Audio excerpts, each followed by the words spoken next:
আব্বা চান আমাদের 5-5 কেত্তি ঘুরে বেড়াই, আমরা কি ওর কাছ থেকে টাকা কজ নিছি?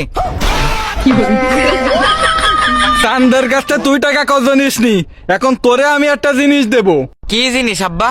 আমার এই জুতোটা তোর পিটি বাড়াই ছিঁড়ে ওলাই দেবো। আব্বা তুমি যে কিপটে এই জুতো ছিড়বা এ আমি বিশ্বাস করিনি। জুতো না ছিড়বান না, কিন্তু হাত দে তো তোরে মারবানে। তা মারলি মারোকে, আমি কি থামতেছি না? আমার আরো প্রশ্ন আছে। আচ্ছা কত তোর প্রশ্ন? আব্বা আমি যদি স্বপ্নের মধ্যে কিছু খাই তাহলে আমার পেট খালি থাকে কেন?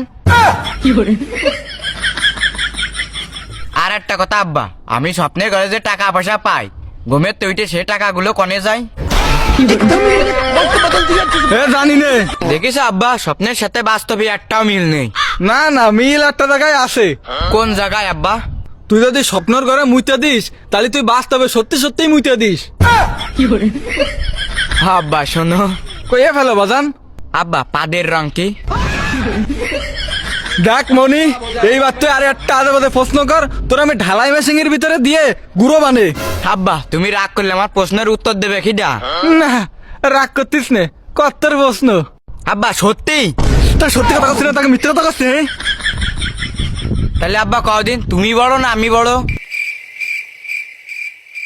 আব্বা মনে হয় রাগ করতে থাকো আব্বা।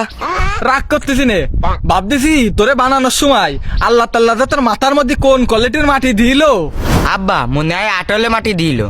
কেন তোর এই মনে হইলো কেন? আব্বা আমি যে কালা মনে হয় আমার মাথার ভিতরে ওইরাম কালা। ভালো কথা কলি না খারাপ কথা কলি তুই? না আব্বা আমি বুঝতে পারিনি। তোর বোঝা লাগবে না, এখন মাঠে যায় ছাগলের জন্য কাটা গাছ কেটে নিয়ে যা। পারবো না, এমনি কালা মানুষ আরো মাঠে গেলে কালা হয়ে যাবানে। আচ্ছা যাওয়া লাগবে না, ভাবিলাম ছাগলটা বেচে তোর একটা নতুন মোবাইল কিনে দিবানে। আব্বা তাহলে একটা কাজ করি, ছাগল নিয়ে যাই মাঠে, ঘাস কাটি নিয়ে আসলি তো শুকোয় যাবে না। ছাগল একবারে তাজা তা খালি তো আরো মোটা হয়ে যাবে না তালি। হ্যাঁ হ্যাঁ যা যা যা।